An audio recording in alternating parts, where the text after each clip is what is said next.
Supreme court के senior तरीन जजेस जस्टिस मंसूर अली शाह और जस्टिस मुनीब अख्तर ने चीफ जस्टिस याहिया अफरीदी को खत लिखकर 26वीं तरमीम का केस इसी हफ्ते फुल कोर्ट बेंच में लगाने का मुतालबा कर दिया।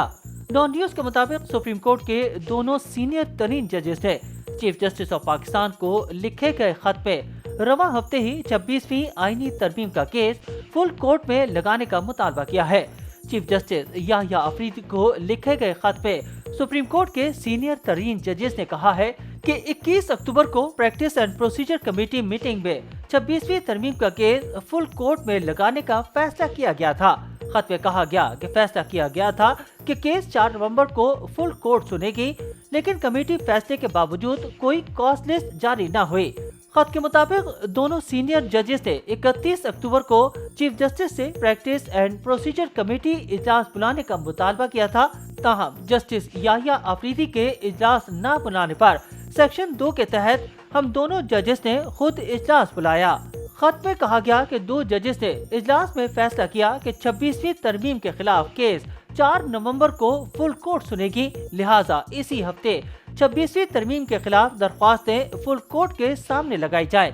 दोनों जजेस ने 31 अक्टूबर के मीटिंग मिनट्स रजिस्ट्रार को वेबसाइट पर जारी करने की हिदायत भी कर दी। जस्टिस मंसूर अली शाह और जस्टिस मुनीब अख्तर की प्रैक्टिस प्रोसीजर कमेटी मीटिंग के मिनट्स मंजर आम पर आ गए। दस्तावेज के मुताबिक चीफ जस्टिस याहिया अफरीदी के बगैर justice meeting justice Munib Akhtar chamber में हुई। जस्टिस याहिया अफरीदी ने मुत्तला करने के बावजूद कमेटी का इजलास नहीं बुलाया। दस्तावेज में कहा गया कि मामला फौरी नौयत का होने की वजह से जस्टिस मुनीब अख्तर चैम्बर में कमेटी का इजलास बुलाया गया। जजेस कमेटी इजलास में 26वीं आईनी तरमीम के खिलाफ दरख्वास्तें 4 नवंबर को लगाने का फैसला हुआ। दस्तावेज में ये कहा गया कि 26वीं आईनी तरमीम के खिलाफ दरख्वास्तों पर फुल कोर्ट समाअत करेगा। कमेटी ने दरख्वास्तों पर अक्सरियत से समाअत मुकर्रर करने का फैसला किया। याद रहे कि 20 सितंबर को सदर मुमलिकत आसिफ अली जरदारी के दस्तखत के बाद सुप्रीम कोर्ट तरमीमी प्रैक्टिस एंड प्रोसीजर ऑर्डिनेंस सन 2024 नाफिज हो गया था। ऑर्डिनेंस के मुताबिक chief justice of Pakistan supreme court के सीनियर तरीन जज और चीफ जस्टिस के नामजद जज पर मुश्तमिल कमेटी केस मुकर्रर करेगी। इससे कबल चीफ जस्टिस और 2 सीनियर तरीन जजों का 3 रुकनी बेंच मुकदमात मुकर्रर करता था। साबिक चीफ जस्टिस काजी पायसीसा ने कमेटी में सीनियर जज जस्टिस मुनीब अख्तर को हटाकर जस्टिस अमीन उद्दीन खान का नाम शामिल कर लिया था। बाद 23 सितंबर को जस्टिस मंसूर अली शाह ने प्रैक्टिस एंड प्रोसीजर ऑर्डिनेंस के बाद नई तश्कील करता जजेस कमेटी का हिस्सा बनने से मौसरत करते हुए प्रैक्टिस एंड प्रोसीजर कमेटी को खत लिख दिया था।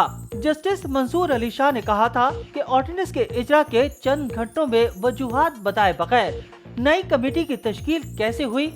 उस वक्त के चीफ जस्टिस जस्टिस काजी पायसीसा ने दूसरे और तीसरे नंबर के सीनियर तरीन जज को कमेटी के लिए क्यों नहीं चुना। वाज़ेह है कि chief justice of Pakistan justice Yahya Afridi ने हल्फ लेने के अगले रोज ही प्रैक्टिस एंड प्रोसीजर कमेटी की तश्कील न करते हुए कमेटी में जस्टिस मुनीब अख्तर को दोबारा शामिल कर दिया था। Registrar supreme court Jazila Aslam की जानिब से जारी नोटिफिकेशन में कहा गया है कि प्रैक्टिस एंड प्रोसीजर कमेटी में chief justice Yahya Afridi, justice Mansoor Ali Shah और जस्टिस मुनीब अख्तर शामिल होंगे। ये कमेटी मुकदमात को मुकर्रर करने का फैसला करती है।